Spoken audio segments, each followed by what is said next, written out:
County Industrial Development Agency. Roll call. Mr. Staples? Here. Mr. LeBaff? Mr. Blevins? Here. Mr. Hall? Here. Mr. McMahon? Here. Mr. Morrow? Here. Mr. Reagan? Here. Is there a quorum? There is a quorum. Public notice was published properly. Public comment. Good morning, Greg Thompson, the village administrator of the village of Potsdam.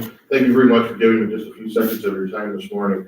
I come to you this morning on behalf of the village of Potsdam, obviously, in regards to the pilot that the IDA is currently discussing for the Vecino project within the village of Potsdam at the old Snell Hall in our downtown Clarkson campus. I'd like to make it known that the village of Potsdam trustees have voted by resolution, vote of support for the IDA proposed pilot. We feel that the Vecino project is very instrumental right now in the development of the village of Potsdam. It falls directly in line with our DRI program. As you know, we are awarded the $10 million DRI award. The uptake or the renovation of Old Snell Hall at this point is a key part of that program and are bringing Potsdam back to life. And we really believe that the pilot is instrumental in making that happen. So we would ask today for your support in the Vecino pilot. And again, I thank you very much for your time this morning. Thank you. Greg, it seems Clarkson has had a number of projects, or the community's had a number of projects looking at this building. Yes. What differentiates this one from other versions? I believe the ability to capture financing was the biggest difference. Some of the proposals that were made in the past, as they progressed, they found that the ability to get the financing to actually see the entire project all the way through was not attainable. Some of the folks that had started earlier had looked at a larger project where they actually were looking at both Condon and Snell Hall, and that proved to be just too big a bite to take at one time. Vecino came on board. They have a very good finance stream, and they downscaled the project to focus mainly on Old Snell Hall and the need for low to moderate income housing in our area. And I believe that's what made them successful. With the DRI, what about this, as you went through your whereas clauses, or as the village board went through, what were the biggest selling points of this? The biggest selling points for us My community. on that project, a couple of different things, ways of looking at it. Number one, this building is in an advanced state of deterioration. It's a cornerstone, if you will, of downtown, the South Condon area. To bring that back online would be huge for the village of Potsdam, number one. Number two, it's going to answer some of our questions or some of our problems as far as housing for low to moderate income individuals throughout our area. We also looked at, the importance of the pilot. At this point, we don't receive any taxation from that building. The pilot will bring this to an extent back onto those rolls once again and make it a viable part of our community. Super, thank you. Along with Andy, I have one question. What's the public access development? I was a student there a number of years ago, and they had a large theater within the building. What do you want to do with that? The theater right now is a direct part of the DRI program. They're going to bring that back online. Vecino will be taking a look more at the structural part of that project as far as coming back on. They will be going in and doing remediation. There's currently a mold problem in there. They will be going in and reestablishing all the walls, floors, ceilings, etc. They are currently seeking DRI funding for items as lighting, curtains, and audio. Over the property currently is off tax rolls. Yes, sir. When the pilot begins, what will it be at and what will it go to as far as? I don't have the exact numbers with me.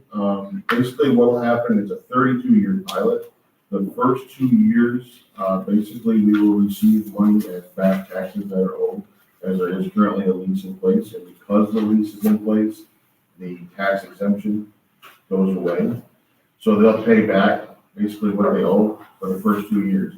The third year, we will begin what we call technically the 30-year pilot. We can get those numbers for you exactly. before we're done. About where will this end up? Again, I wouldn't want to just give you a number right now without having that in front of me.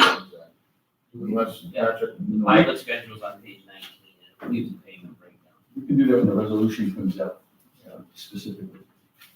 Is there any more public comment? So at the end of this, is it correct?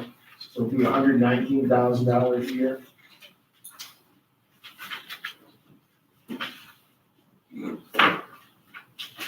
That's the initial. Should be on page 20, 88,790. 88,700. And with some clarity, the initial taxes that Greg was talking about the first couple of years are spelled out at the beginning of the pilot cycle. And then it's based on a $50,000 payment that increases each year. Correct. Okay, let's move on. I have a motion to approve the minutes. So moved. Do I have a second? Second. Any discussion? Any discussion? Vote, all in favor? Aye. Passes by voice unanimously. Financial report, November 2019, do I have a motion? I'll make a motion. Motion is been made and seconded.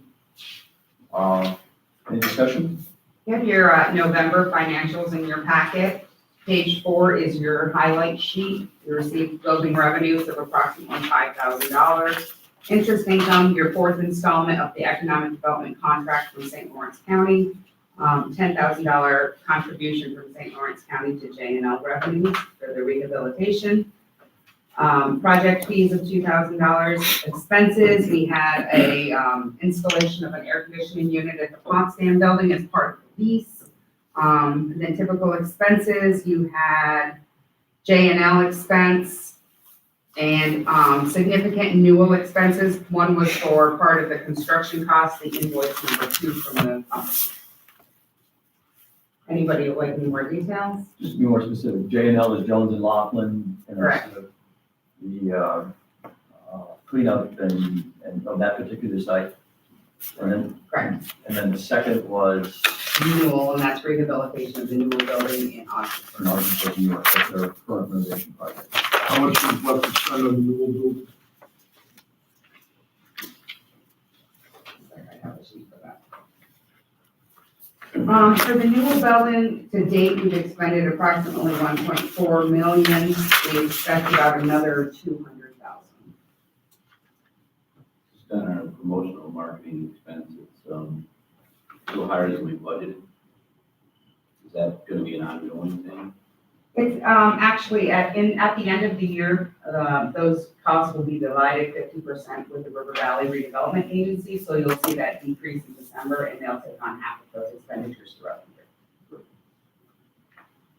Not necessarily within the financial report, but to be more specific or to the public. Patrick, would you explain what the Newell building is, what was done? Sure. The Newell building was a former Newell facility in Ogdensburg that was built in the early 1900s. Newell ceased operations about 10, 12 years ago. The building was purchased by a Canadian company that was going to do warehousing in that facility.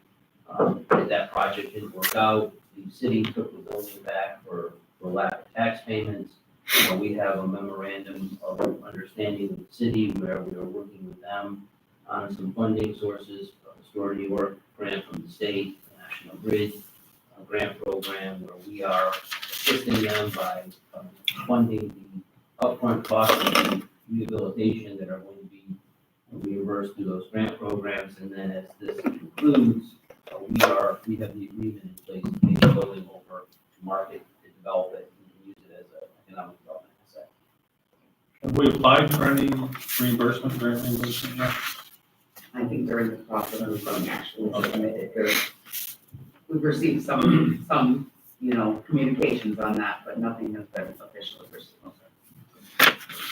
And the Restore New York grant was for how much? $1 million, $1 million, and the National Grid grant was for, $300,000. so since the roof was leaking and it was beginning to generally deteriorate a great deal, fall down. And it's a huge industrial structure in Ogdensburg. There was no way the community could make those repairs in order to find tenants and get it back on the tax rolls and bring it back into a productive use until the IDA got involved and, you've already had inquiries from Correct. some Yep, some businesses interested in, looking at it once repairs are complete, which should happen sometime by summer, so. Correct, yeah, this phase is substantially finished. The next step is determining what specific finishings may need to be done for tenants. It's a 62,000 square foot building. The roof, the envelope of the structure is fairly well secured at this point. Now, as we look at specific uses and getting somebody back in there, that'll be the next phase of what we need to do. No Plus, questions? it'll eventually go back on the tax rolls. That's the plan. All in favor? Hold on. Last month, last meeting, when we discussed the new building, we went to 1.65 million as expected cost. Yes.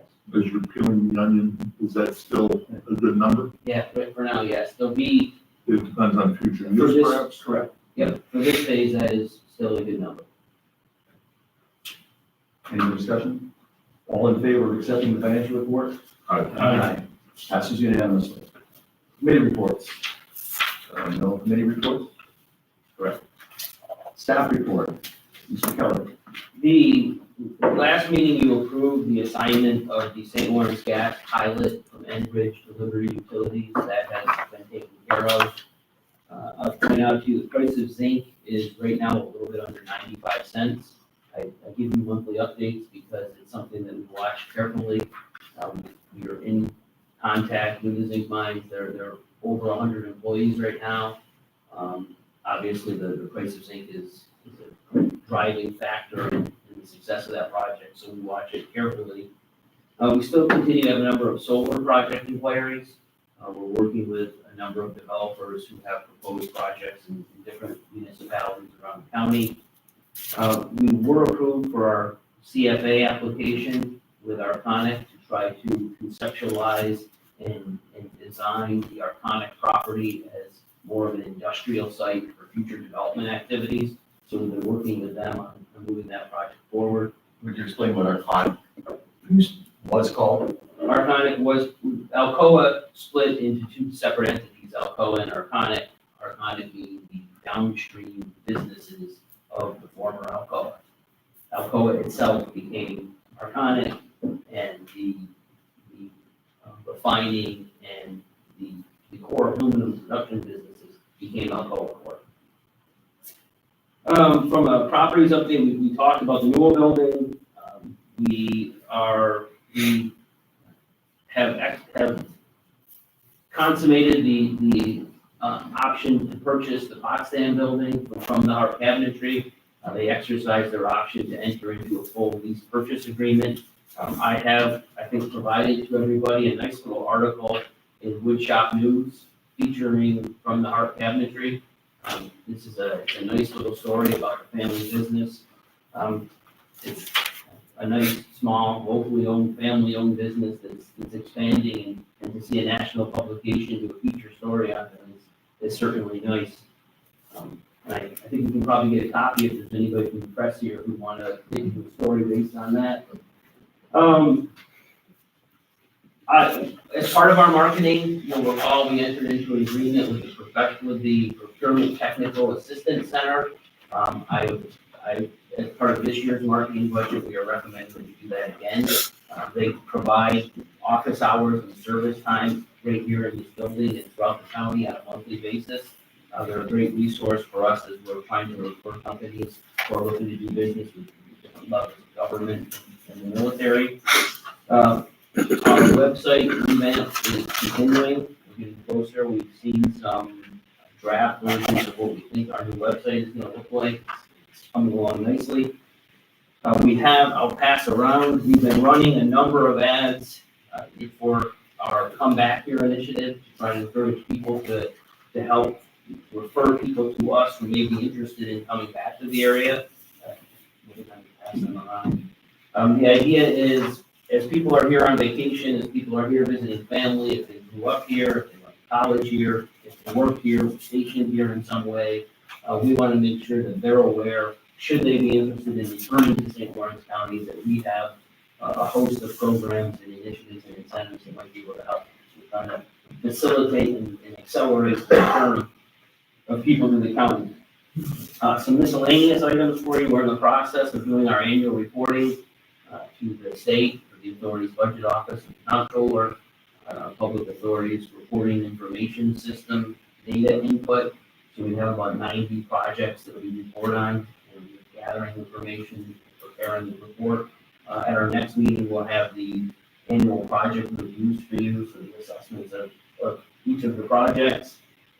We are serving as local planning committee staff on the Potsdam Downtown Revitalization Initiative. Ray talked about that quite a bit. There's a number of projects that have been submitted for DRI funding. We're a non-voting member, but our role is to work with the village and the state representatives to try to find other programs that might support and extend or enhance some of the applications.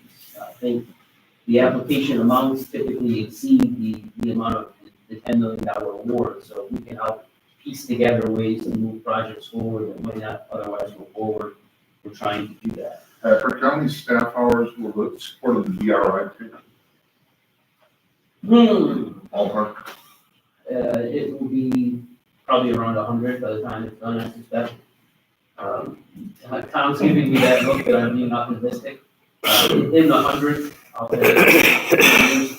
Ray can attest with meetings, with review, probably spent 3 or 4 hours yesterday working on it, so Tom got drawn into that work as well, so it'll be significant. But that's the model the state uses. They prescribe who's on this, the review committee, and then who the staff members are. And it makes sense, it helps.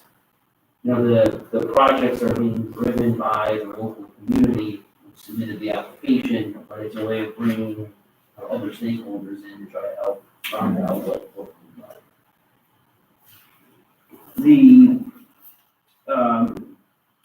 There was an article about some of the issues with the CN rail. They're having protests over some pipeline issues that have impacted service with the CN rail infrastructure in eastern Canada. I point that out to you because CN rail is in the process of seeking to acquire the CSX line from Syracuse to Montreal. We've talked with them. At this point, we've not heard of any impact to our local businesses, but we want to be mindful of what's going on there. They expect to hear something back from the Surface Transportation Board in April regarding the proposed acquisition. But we saw articles, and it's been all over the Canadian news, and even some local news. Surface Transportation Board of the United States? Correct, yes. I don't know if it has to do with the change of ownership, but there were people screaming yesterday that the train held up traffic on South Main for over an hour.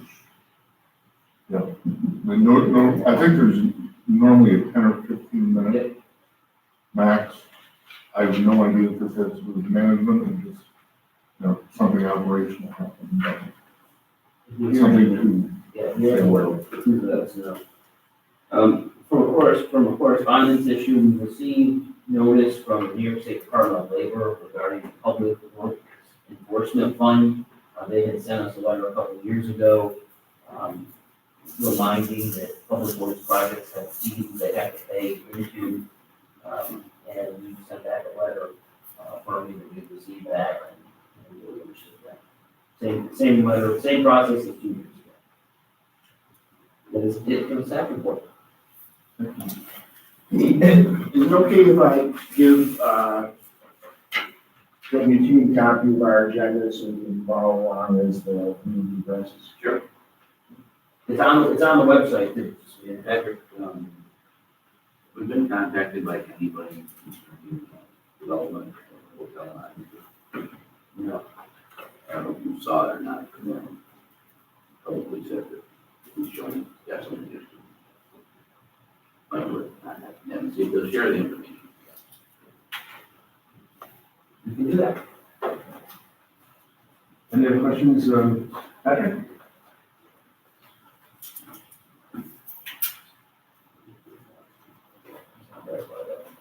No old business, new business. We have 3 resolutions. First resolution deals with the Corey Potsdam LLC project. Do I hear a motion? So moved. Second, Discussion. Patrick? Well, Greg gave a very good introduction. As you know, this is a project that represents a deviation from our standard pilot policy. Our uniform tax exemption policy requires that when we deviate from our standard pilot policy, that we secure the consent from the local taxing jurisdictions, in this case, the town, the village, and the school. This project initially, in August, Casino Group did presentations to those jurisdictions. We accompanied them. The jurisdictions have each provided us consent resolutions. They approved the structure of the pilot as part of this resolution. We had our public hearing Wednesday. The record of the public hearing has been provided to you. There were a number of comments. There were 7 or 8 people who attended. As you've seen in the record, there were some who were not happy with the timing of the hearing, being at 11 o'clock in the morning. There were some who were not happy that the project is providing an incentive to rental operation, and there's landlords in the village who have concerns with that kind of assistance. You'll see we've provided the cost benefit analysis. Everybody's had access to the application materials. All That's public record. Yes, yes. And again, the project itself represents an investment in the old Snell Hall facility, 58 low-income housing units. This great point out is a cornerstone property right in the middle of the village. All of the financial benefits, the job requirements are all spelled out in the cost benefit analysis. Clarkson owns the property, they're leasing the casino, our pilot would be a sublease and a lease back, the pilot attached to it. The project is listed in a number of the local planning documents, as Greg highlighted. It's a different, this is not one of our standard projects, and that's why we went through this process. But I mean, it's been talked about for 6 months now, if you're familiar with it. Any questions? I have one that I think I already know the answer to, but could you give the public that may be watching a brief history of the building regarding its original use, a couple of uses in its history, and what the project is now? Sure. If you look back, I mean, the building's on the National Historic Register. It was originally part of what was called the Potsdam Normal School.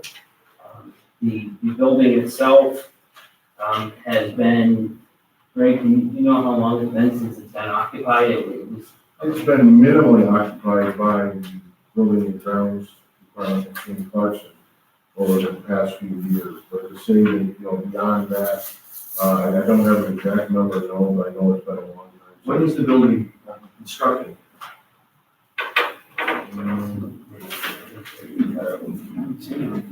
I believe it's 1896. Yeah, I know it's the late 1800s.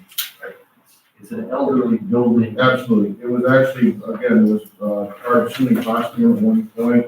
SUNY Potsdam being the oldest SUNY school in the SUNY system. That's the Potsdam Normal Association. That's what the Potsdam College is called. Yeah. I'll read a section. This is in the project evaluation document. When the state, this is from SUNY Potsdam's Historical Resource Library. When the state decided to establish a normal school in this area, Potsdam was chosen as the site because of the fine record that St. Lawrence Academy had made in teacher training. The academy buildings were sold to the state. The first normal school was built in 1867 and rebuilt in 1917. The building was called Snell Hall and it originally housed the Potsdam Normal School and was the Potsdam State Teachers College until 1958, when it was given to Clarkson College. It was renamed for U.S. Congressman Bertrand H. Snell. This project is actually great, is for lower medium Yes. income. So, and I think it's great the village and town support that, as we should support it. But the rents will be controlled and what, I did have one more question you may know the answer to. Do you know how long the termination is of the lower median income? Is it 30 years or 15? Okay. It would be, it'll be one or the other, the tax credits will be. That's driven by the tax credits, I believe it's the. It's probably 30 years. Yes. So that means they're low to medium income for 30 years. So it will affect the bottom market there, and around property too, but not to the same effect that it will be in the open market. But- For what it's worth, I'm persuaded by the fact that it's such a cornerstone and central building of the community that we can help get that, find some value use. It's been a cornerstone building of the community for more than 100 years. It's a very, very important building to maintain. From day one, you said memories in the building as both having been a student and a professor. I'm very happy that this project is going forward with the support of the Potsdam community. I'll point out, in the evaluation, this is directly from the village's 2012 to 2020 comprehensive plan. Some of their economic development recommendations are preserve and enhance the prominent role of the B1 Central Overlay District as the civic and commercial center of the community. The village board of trustees should encourage historic preservation efforts, including the adoption of historic preservation ordinances to protect landmark properties and pursue funding for preservation and rehabilitation. The Planning and Development Office should encourage retention and expansion of residential uses in and adjacent to downtown. The village should work to diversify the economic base of Potsdam to increase non-retail employment opportunities and increase net taxable property value. The Planning and Development Office should continue cooperative efforts with Clarkson University to support redevelopment of downtown campus. It's also listed in the North Country 2019 progress report from the North Country Regional Economic Development Council. And this project has been accepted and promoted by the approval of the Potsdam School Board, the Potsdam Town Board, and the Potsdam Village Board. Correct. Question?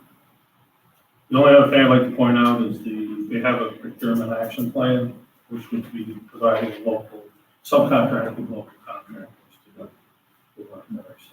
So, guaranteeing that, but they're going with the higher Make local. sure it's in the ASBILs and their plan for how to do that.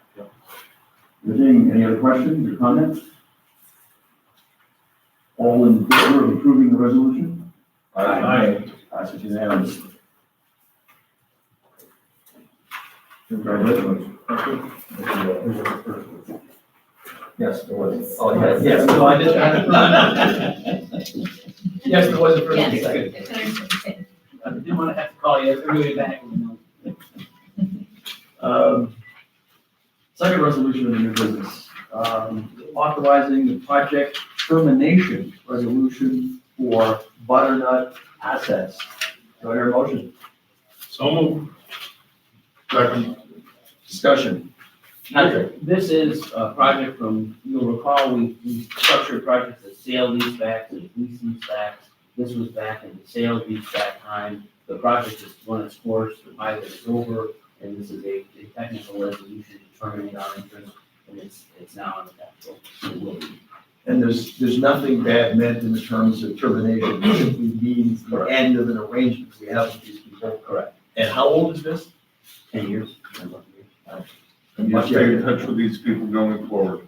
Yeah, now that we do throughout the term of the pilot, and obviously as part of our business retention and outreach efforts, we're still talking with them and hope to be working with them.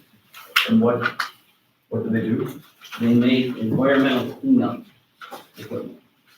Very good. All in favor? Aye. Passes unanimously. Resolution, support for the continued operation of the New York State Correctional Facilities in St. Lawrence County. So moved. Jim? Do I hear a motion? Yes. So moved. Second? Lynn? Discussion? Well, as you know, we have a history working with and trying to protect the correctional facilities and other state institutions of this in Orange County.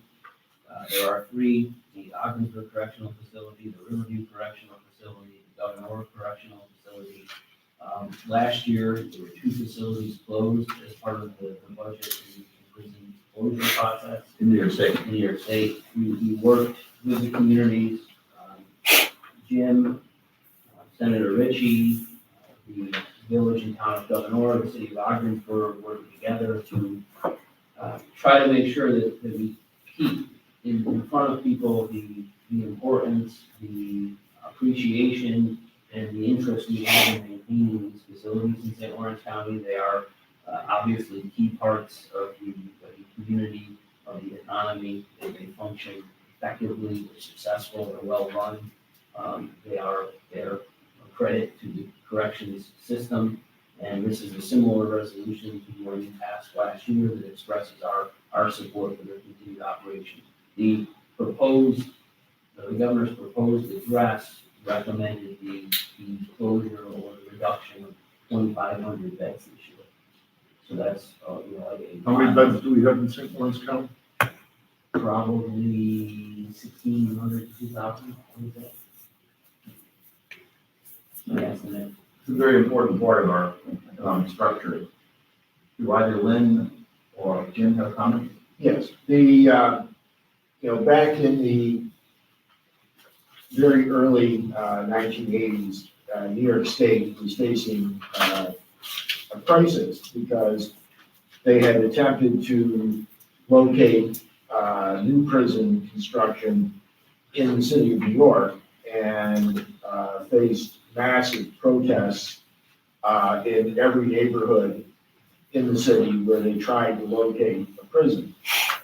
When they looked at converting a psychiatric center in Long Island and Pilgrim, the Department of Corrections was faced with mobs pelting tomatoes and eggs and other things at them, and massive protests from people who objected to the idea of a prison in their neighborhood. It was at that time that former Senator H. Douglas Barkley contacted officials in Ogdensburg, including Chuck Kelly and Mayor Dick Lockwood and others, and said, we're seeing losses at St. Lawrence Psychiatric Center as they move patients out into the community. The drugs are better to help them cope with their illnesses. Why don't we take a look at working with the Department of Corrections and offer to the Department of Corrections facilities at the St. Lawrence Psychiatric Center to be converted into prison. This idea was at the time a revolutionary concept because for many, many years, the idea of bringing a prison into your town was traditionally met with huge opposition. And it was so revolutionary that the New York Times sent a reporter up to Ogdensburg to find an opponent. And he looked high and low and could find no one. And so the New York Times actually wrote a huge story about this strange upstate town that actually was welcoming a prison. And I remember talking to some of the Department of Corrections people. I was with the newspaper at the time, and the Department of Corrections said, everywhere we've gone, we've had everyone hate us. And this is the first place we've been to ever where people are actually nice to us. And the result was that the State Department of Corrections changed its policy that they would only come into those communities in the state where they were actively welcomed and where the local city council or, town board or village board would pass a resolution inviting them to come. And it became, the new statewide policy. And so over the next, as the, crack cocaine epidemic was running rampant around the state at the time, the governors was forced to add additional prisons. That Ogdensburg policy became the norm as various communities stepped forward and said, we'll take a prison. It was for that reason that 10 years ago, when Attorney General Andrew Cuomo came to Ogdensburg and marched in the Seaway Festival Parade, he got to City Hall and had his campaign staff ask me to ask him a question about the future of the Ogdensburg Correctional Facility. Governor Patterson had proposed closing the Ogdensburg prison, which resulted in massive protest by the community who were opposed to seeing the facility closed. And when I went down and asked the candidate for governor what he would do about Ogdensburg, he assured me that because of the way the community had helped his father and helped the people of the state of New York by accepting a prison, that he felt that he owed it to the community, and he felt that the state owed it to the community to keep Ogdensburg Correctional open because of those special circumstances. And, we as a group strove last year to remind the governor of the promise that he made, and we were very grateful to him that he did choose to close, not that we wanted him to close any facilities anywhere, but that he chose to keep the Ogdensburg Correctional and the other facilities in St. Lawrence County open. So we intend to continue working on educating people about the special circumstances surrounding Ogdensburg Correctional and, reminding those that involved in the decisions of why we feel that Ogdensburg presents special circumstances and deserves to stay open. Very good, thank you. Lynn, any further discussion? No. First, please. We